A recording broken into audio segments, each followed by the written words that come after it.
Ladies and gentlemen, welcome to the Next Billion EdTech Prize. Are you ready for the final round of pitches? Yes. I can't hear you.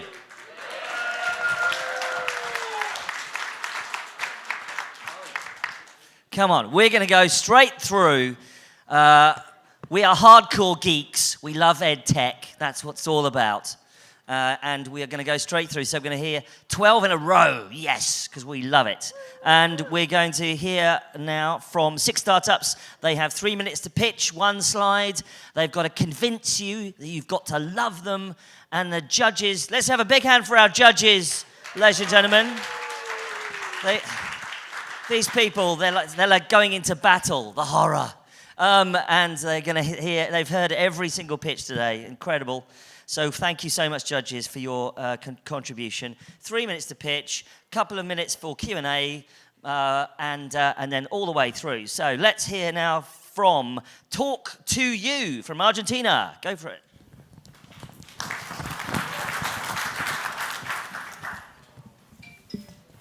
In the next 10 years, there will be many problems with education. But what I want to picture in 10 years from now is that the work of designers, mathematicians, and the creative arts will thrive. Distances will perish. People will decide where they want to live and still be able to connect with anyone in the world to build solutions for future problems. Education is a main driver for this world to come true. Yet, there are many barriers that are limiting this path. Teenage pregnancy remains the main cause for school dropout among teenage girls in the developing world. Cyberbullying and abusive sexting and other factors are meddling with identification and limiting the potential for students and the possibilities that they can do. Take the story of Fabi Grossi. I met her on chat. She's 16 years old. While we were chatting, she told me she had a problem.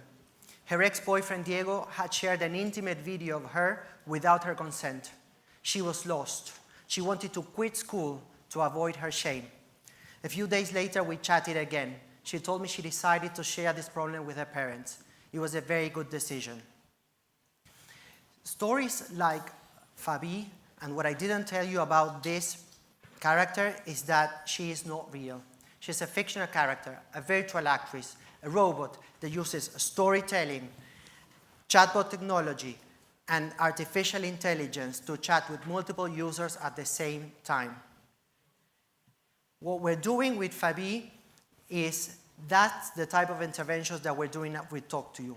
We are combining these 3 factors into creating a unique one-to-one experience to chat and learn more about some of these limiting factors in education. Stories like this are empowering communities in urban and rural areas in the developing world, and they're happening now. Talk to You is a new medium, a new tool featured for showcasing fiction stories on chat platforms. Our teams of script writers, software developers, and social researchers are reducing the barriers of education, and we're doing it right now. We validated product implementation together with UNICEF and Facebook in Brazil around the story to prevent porn revenge issues and create awareness around sexting issues in the country. 3 months in, we reached 1 million users. 90% of those users said that interacting with Fabi was like talking to a friend. And 80% said that what they were learning was that they learned something new on how to prevent sexting issues and how not for that topic to affect them. This is happening right now. And what I'd like to do is we believe in the stories and how fictional stories can be a driver for social change. I invite you now to send me the topics. You invite me now to do what? I invite you now to send me the social concern that is limiting education in your country, in your region, and we'll make it a fiction story for the next billion. Thank you. Thank you. Next questions, judges. So when you are scaling up, who are the ones that will be the paying customers? So the business model now works as if it's similar to the entertainment industry. We build, deliver, and construct and produce contents that drive through chatbot technologies. Today, we are addressing and trying to get as partners international organizations, ministries in education, social responsibility organizations and charities that want to build and create a new communication tool to create awareness around these topics. And that's what we're addressing now. As somebody who builds chatbots for a living, I have a couple of questions for you about that. Okay. First of all, what platform are you building them on? We're working together. We did the first one on Facebook Messenger, and now we're trying to expand into WhatsApp and future Telegram as platforms for that. And the chatbot also can work into websites that can develop their own tool for that. So you're using existent platforms, which is good, but having looked at Facebook bots, they're pretty restricted. And in fact, they won't allow words like sex or pregnancy. So how do you get around that? So in our first project, we had the vision of UNICEF trusting the powerful insights that our tool could bring. And so we partnered with them and together with Facebook. So with that insight, we had their support to be able to use some of their existing platforms and their support to get traffic through Facebook ads. In advance, we're looking into a diversity of other platforms, and now we're envisioning WhatsApp and Telegram. Great, thank you very much. Talk to you. Next up, let's hear from the UK, Fineasy. Oh, sorry, I forgot.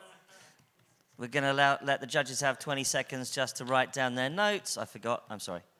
So they have a couple of seconds just to get their notes together.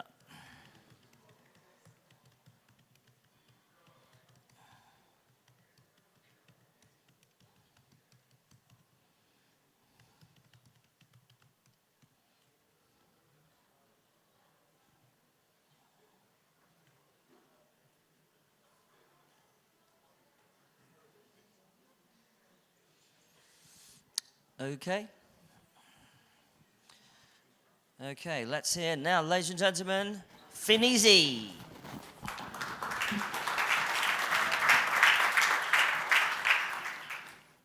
Good afternoon. My name is Monique Baz. I'm the founder and CEO of Fineasy, and we're making finance easy using an AI chatbot to improve the financial capability of billions of people profitably. When was the last time you went a full day without making a single payment? In today's world, financial illiteracy is the equivalent, if not worse, than not being able to read or write, because to fully participate in society today, financial literacy is critical. Yet, recent studies suggest that there are 3 billion adults around the world who are financially illiterate, meaning they don't understand what basic interest is.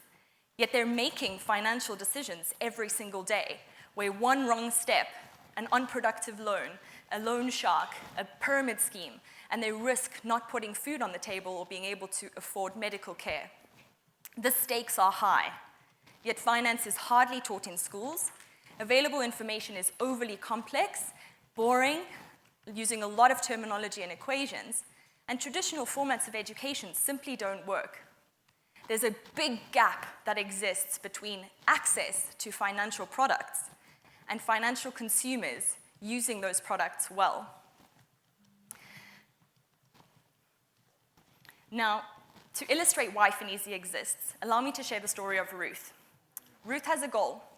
In order to achieve that goal, Ruth needs money, and in order to get money, Ruth needs to navigate the world of loans. There are fundamental concepts that Ruth needs to understand to make that decision. What is interest? What is a credit bureau, and what are the implications for not repaying a loan? It's overwhelming. We've pulled together an exceptional team of machine learning data scientists, storytellers, and learning designers to help Ruth navigate these concepts so that she can make an excellent, informed decision. Ruth is able to engage with Fineasy's content Simple, bite-sized, high-quality pieces of information in the same way that she chats to her friends on her favorite communication platform. We use local storytelling to contextualize the content and drive engagement, learning personalization to maximize the effectiveness of this education experience to the individual, and we deliver it in a chatbot, which is a powerful, low-cost, measurable, and scalable education medium. No behavioral change is required. Now, it's clear why this is important for individuals like Ruth, but let's explore the business case behind it. We found a niche within EdTech business models where institutions, and specifically financial service providers, have the ability, the willingness, and incentives to buy this education. Not only do they have a financial incentive to unlock the lifetime value of their customers, they also have a regulatory incentive to comply with customer protection policies. Towards the end of last year, we launched in Ghana. We've accumulated nearly 2,000 users, and we're currently piloting with 5,000 users with one of the biggest financial service providers. Thank you. Happy to answer questions. Okay, questions, judges, if there are any. What did you mean by no behavioral change is required? So we find that most of our users are communicating anyway every day. So whether they're on WhatsApp, Facebook Messenger, SMS, they're communicating with their friends, families. So we're not asking them to download an app, remember to use an app, do anything different from what they're currently doing anyway. Yeah. Could you go again through what differentiates your solution against the other solutions in the market? Yeah. So within the financial education landscape, what our customers, the financial service providers, are currently using is very manual, workshop-based education. So we're obviously much lower cost than that, and we're able to measure the experience. There's also a couple of startups within the African context who are looking into different kinds of digital education. Not many of them have a focus on financial literacy specifically. So what we're saying is we're targeting we're focusing on financial literacy. We've really found a way to make those financial concepts simple, cheap, simple, relevant, accessible, and within a digital low cost.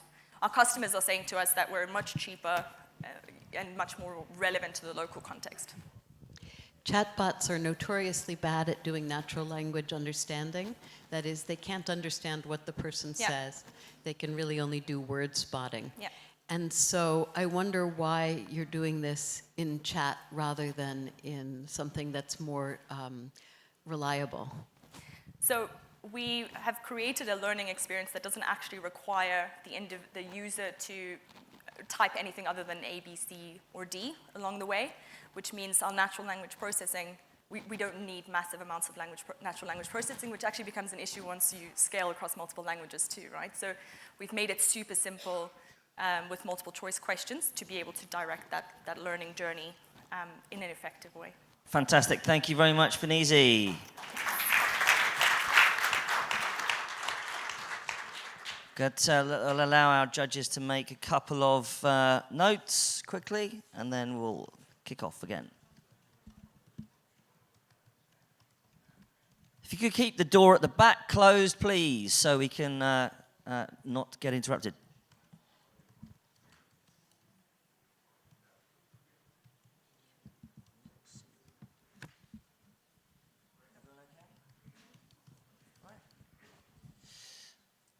Okay, let's kick off. Next up, Simbi from Canada.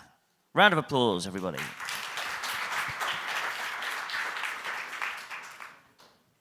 Hi, everyone. My name is Aaron Friedland, and it's a pleasure to tell you about Simbi, the most effective reading technology currently motivating over 12,000 people around the world to fall in love with reading. Reading is dear to me, and as a student with dyslexia, I struggle to read. Some of my teachers suggested that I should read a book and listen to the audio recording at the same time, reading while listening. And it turns out that this approach works really well. So well that despite early teachers telling my parents that I likely wouldn't go to university, I'm now doing a PhD in economics looking at the impact of reading while listening. And what we understand is that this approach of reading while listening improves fluency, motivation, retention, and helps people actually enjoy reading. We see early readers improving literacy 2x in as little as 3 months. And this reading while listening approach is a core part of Simbi. And with it, in the last few months, we've partnered with the UNHCR, National Geographic, and Pratham Books, India's largest publishing house, to bring Simbi to over 1 million learners by 2020. We've also just raised $550,000 because we are the only company to uniquely motivate students and people around the world to read books out loud for good. And when they do, two amazing things happen. When I read out loud with Simbi, it takes my voice and text and brings it together to create an audio-visual book that people around the world can read while listening to. And what we see is that our readers, thousands of them, are motivated to read, understanding the positive social impact that their voice can have as people around the world listen to it. And two, when I read out loud with Simbi, Simbi speech recognition and speech algorithms score my reading and provide me with instant feedback and gratification to understand how my reading is improving over time. And what we're seeing is that 15% of users who signed up in the last month are reading over 30 books out loud each. And what we're seeing is that we're changing the habit and the behavior of reading. And the data that comes from reading out loud is incredible, and teachers and educators and parents love it as well. So while we have a great deal of impact, we also do have some pretty successful business models. One of the revenue streams is focused on parents. Parents pay $10 a month. That provides them with access to information on their child's literacy journey. And they're able to see a dashboard to understand how well their child's reading and how they're improving over time.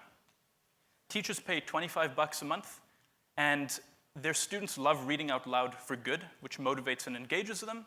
And over time, the teacher is able to use the dashboard to understand how their literacy and how their marks are improving over time. In addition to this, we have a brilliant 7-person team scaling Simbi. So I'm the CEO. I've previously built and scaled companies, and I am deeply passionate about the behavior of reading. Alex, our CMO, has worked with Facebook, Instagram, and the Prime Minister of Canada on global educational movements. Raf, our CTO, is an absolute all-star and wizard with over 11 years of experience. And we're also advised by Kahoot co-founder Jamie Brooker, who's also invested in Simbi. We're currently raising $1 million and have completed over half of that. And of that money, over $50,000 is going to the Bidi Bidi refugee camp, which is the largest in Uganda, to bring Simbi to over 90,000 learners. Thank you so much, everyone. Thank you. Questions, guys? So one of the great things about what you're talking about is that natural language understanding is really good at doing matching rather than understanding. And that's what it's doing. It's matching a word to an acoustic signal. On the other hand, Project Listen has been doing exactly the same thing since 1998. They've been teaching children how to read and acquire literacy by having a computer give the child feedback as the child listens. And I wonder what you're doing that differentiates your work from that. Yeah, Justine, that's a great question.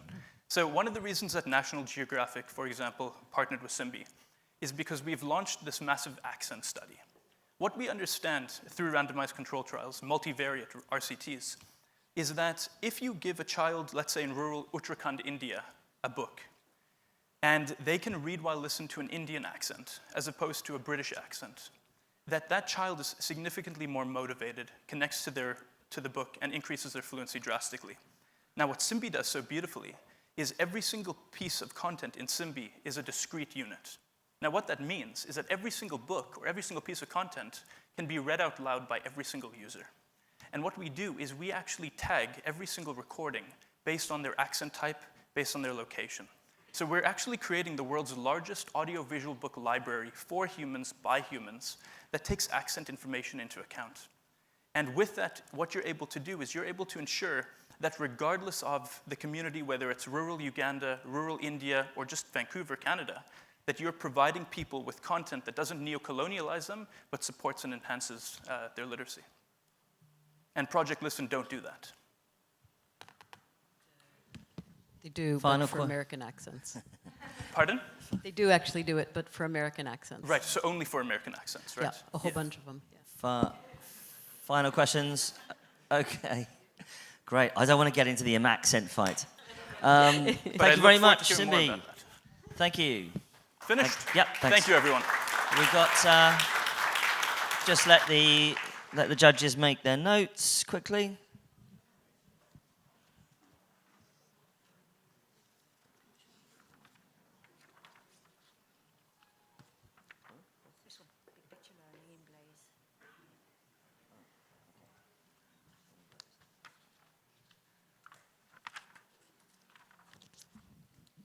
Okay, judges?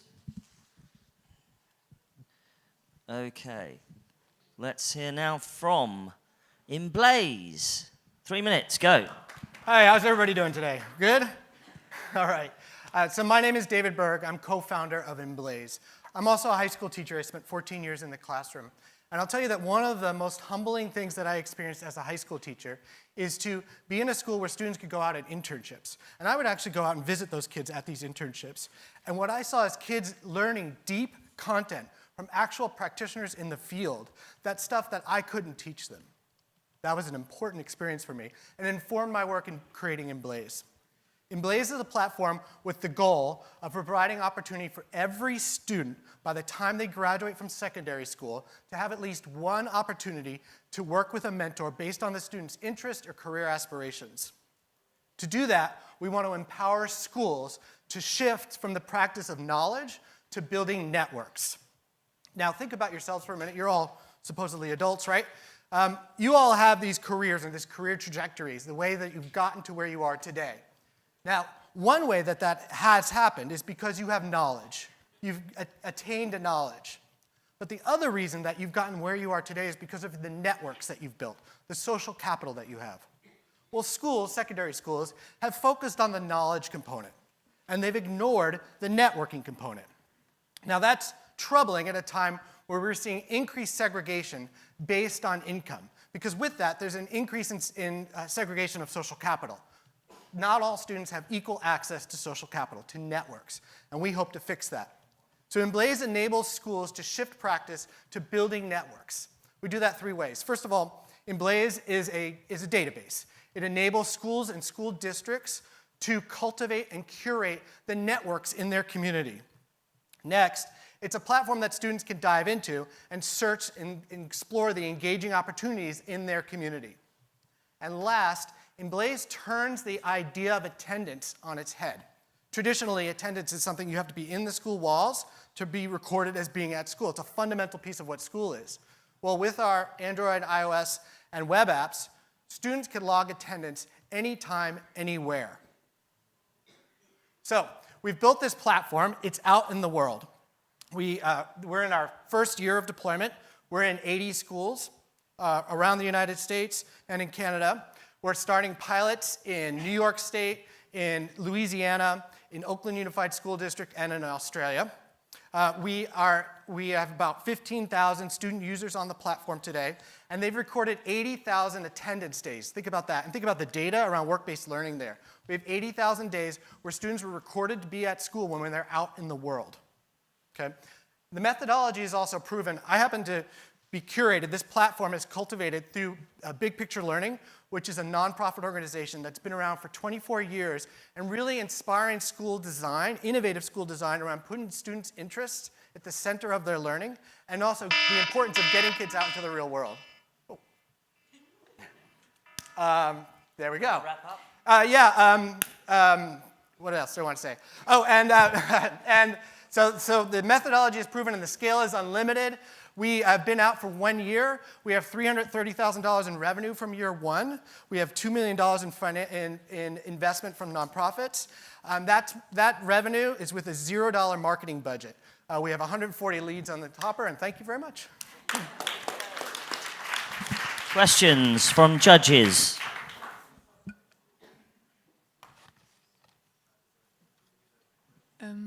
Yes, what is the business model? I'm sorry? Your business model? Yes, we sell directly to schools and to districts. And I should say that we work out of a nonprofit, so we've gotten a lot of investment from philanthropies. Chan Zuckerberg Initiative, New Profit Foundation, ECM, a bunch of big foundations, Bill and Melinda Gates Foundation, have all given us substantial money to build this platform. Further questions, anyone?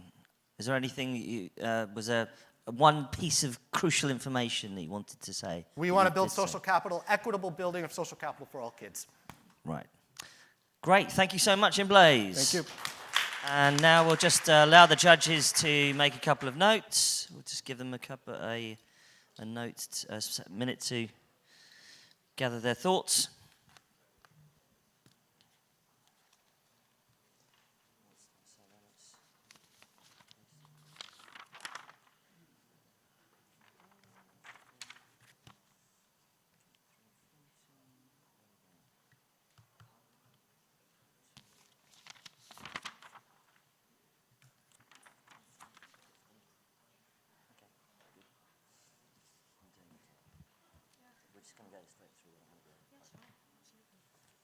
Okay, judges, great. Coming up, Seppo from Finland. Seppo, everyone. Hello everyone, my name is Rico, I'm the founder and CEO of Seppo. And you know, Finland is famous of two things. You know what they are? Education, and the second thing is gaming. And this pitch is going to combine both of those. But let's start with the problem. Hey, one of the most difficult problems today at school is the fact that the students are losing their joy of learning. And it starts to happen in very early age, around the age of 10. Mostly that is because of the old-fashioned teaching methods and the lack of challenge.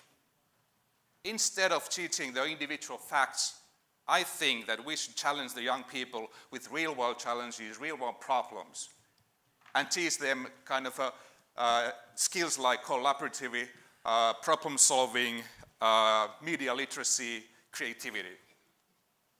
We at Seppo have managed to make a concept that increases the joy of learning and decreases the number of dropouts.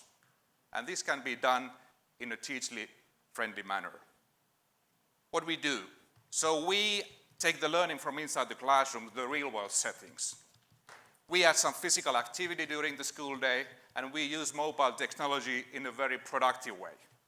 And then what is the most important thing, we are using gamification as a pedagogical tool. So Seppo is a very easy to use tool for any teacher to create their own learning games. It's much more than just a single game. It's a highly scalable platform product that can be used from primary to the university level. And we know that Seppo really works. We have users in about 50 countries by now, and about 500,000 students have been playing the games. Our business model is pretty straightforward. We are selling licenses to schools, municipalities, universities, and private school organizations like GESF, for example, is our customer. Also, World Wildlife Fund, Houses of Parliament, and the Red Cross, they are using our platform to produce gamified learning materials. We are at the moment raising and join the ride, but before you do that, let me just put that together. What things do disruptive edtech solutions have in common? They are scalable, they are easy to use, and they are at the same time, they are local but global, and they have a clear impact value. I'm here for you after the show. Thank you. Thank you. Okay, questions? So, I hear two contradictory things.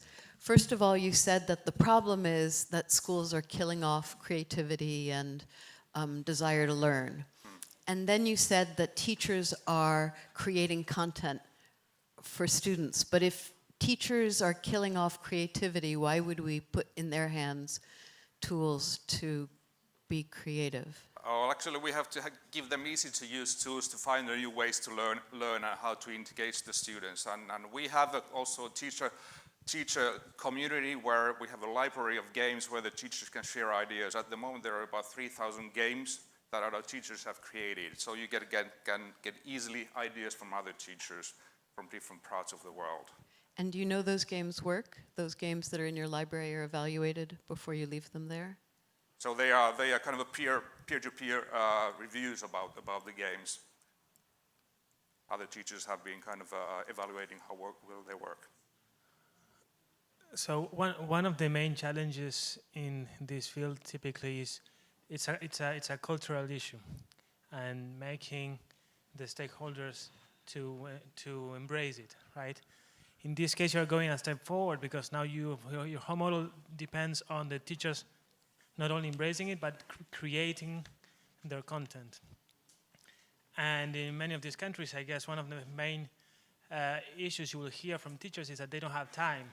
Yeah, I know. So how do you handle all that? Yeah, that is true. So it's a really good question. For example, we are also working with publishers like in Brazil and in Finland. So we are working with publishers that they are producing content, gamified content with our platform, and they are offering the ready-made games for the teachers.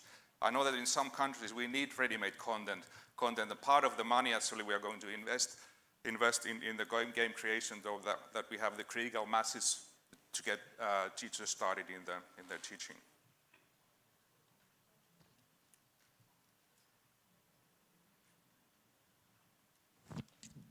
Final questions, okay? Right, thank you so much, Thank Seppo. Let's just get allow the judges to gather their thoughts for 2 minutes, or 1 minute.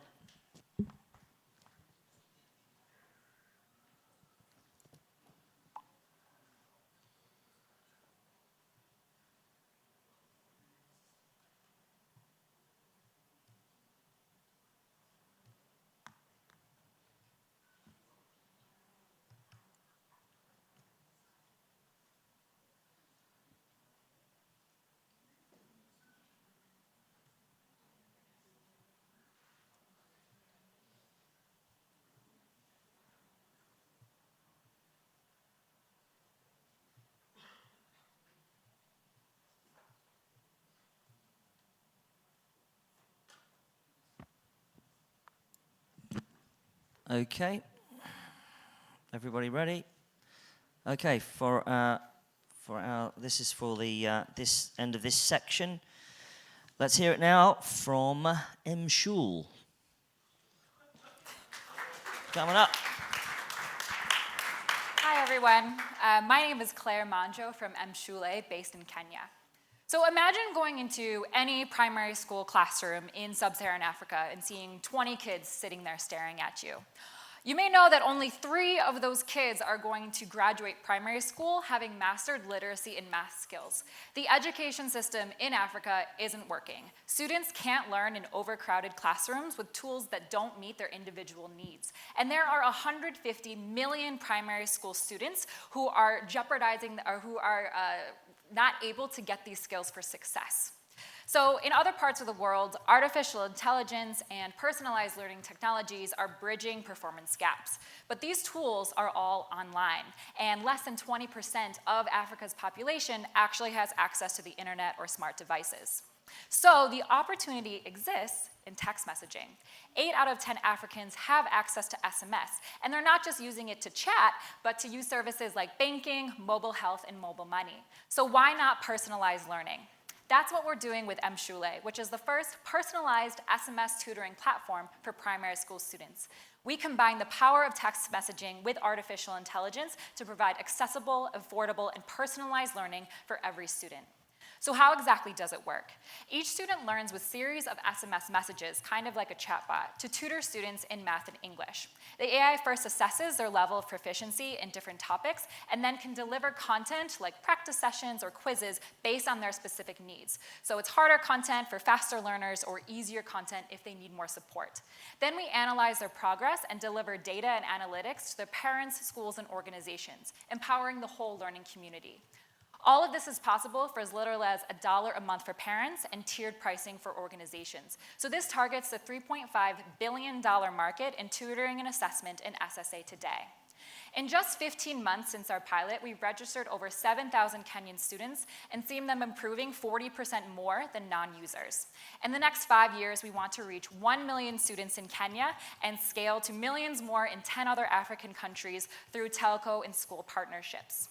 We know we'll succeed because of our competitive advantage. We're the only adaptive SMS platform that combines data analytics and easy-to-use interface for even the lowest income students. We also know we'll succeed because of our team.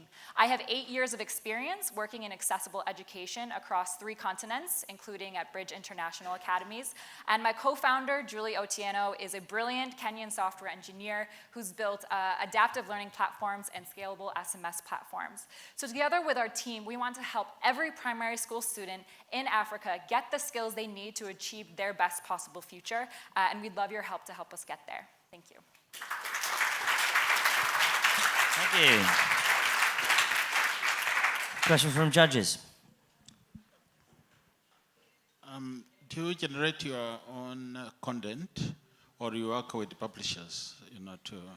Yeah, so far we've actually created all of our content in-house. So we have a team of trained primary school teachers who have mapped out all of the specific skills that the students in the Kenyan curriculum learn, and then create content to help address their specific skills. So they're able to say, like, okay, this kid's learning multiplication, and they're maybe need a little bit of extra time, so here's the best content for them.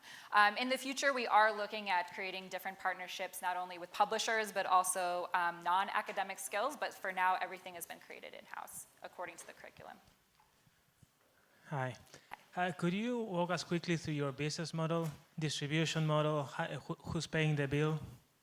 Yeah, definitely. So we have both a B2C and a B2B model. So on the B2C side, which is focused on parents who are currently investing about $20 per year, even in the low-income segments, in extra supplementary support for their kids.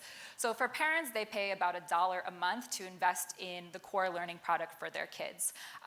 So that's how we address the B2C market. And then on the B2B side, we're seeing that organizations and governments are spending huge amounts of money doing assessments and trying to collect data on performance. So they have different types of packages where they can purchase supporting students and then get the analytics based on that.